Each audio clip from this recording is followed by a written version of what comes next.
కొంతమంది భయపడుతూ ఉంటారు సార్, రిస్క్ ఇది మ్యూచువల్ ఫండ్స్ అంటే. నేను అనేది అదే, నాలెడ్జ్ పెంచుకోలేకపోవటం రిస్క్. అవును, ఈ అమితాబ్ బచ్చన్ లేకపోతే టాటా చైర్మన్ వీళ్ళు పెడతారని మీరు అనుకుంటున్నారా? అలాంటి వీళ్ళు దీంట్లో పెడతారనుకుంటున్నావా? లేదా ఫిక్స్డ్ డిపాజిట్ అనుకోండి, ముఖేష్ అంబానీ లేదా అదాని వాళ్ళు పెడతారనుకుంటున్నారు దాన్ని? పెడతారు. రిచ్ వాళ్ళు ఎవరు పెట్టరండి.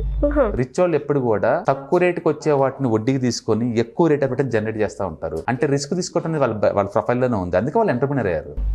ఓకే, సేఫ్టీ కంటే వెళ్ళిపోయి ఏం రాదండి. బ్యాంకులో పెడితే ఏమొచ్చింది? 67% వస్తుంది. మీరు మాట్లాడే సేఫ్టీ గురించి అంతే కదా. నువ్వు సేఫ్టీకి థింక్ చేస్తే ఎప్పటికి నువ్వు కరడిపోతే అవ్వలేవు. మీరు అవ్వలేరు. నెలకు 2,000 రూపాయలు సంపాదించుకుని ఎప్పుడు రిచ్ అవ్వలేవు. ఆ థాట్ కూడా నీకు వద్దు. అది మీరు నిజంగా రిచ్ అవ్వాలంటే 1,000 రూపాయలు మిగిలించాలి అంతే. అంటే ఎర్న్ చేయటం, సేవ్ చేయటం, ఇన్వెస్ట్ చేయటం, ఈ 3 నేర్చుకోవాలి. అది రిస్క్ అనే బదులు ట్రై చేయండి, టెస్ట్ చేయండి, ఫెయిల్ అవ్వండి, ఫిక్స్ అవ్వండి, మళ్ళీ ట్రయల్ చేయండి, ముందు పోండి. అది లైఫ్ ఫిలాసఫీ. అంతేగాని రిస్క్ అనుకుంటే అంతే కూర్చొని ఏట్లో ఇన్వెస్ట్ చేయకుండా అంతే కూర్చున్నారు అనుకోండి, ఆ జనరేషన్ కాదు నెక్స్ట్ 10 జనరేషన్ అలానే మిడిల్ క్లాస్ గా, అంతే వెళ్ళిపోతారు. Lower middle class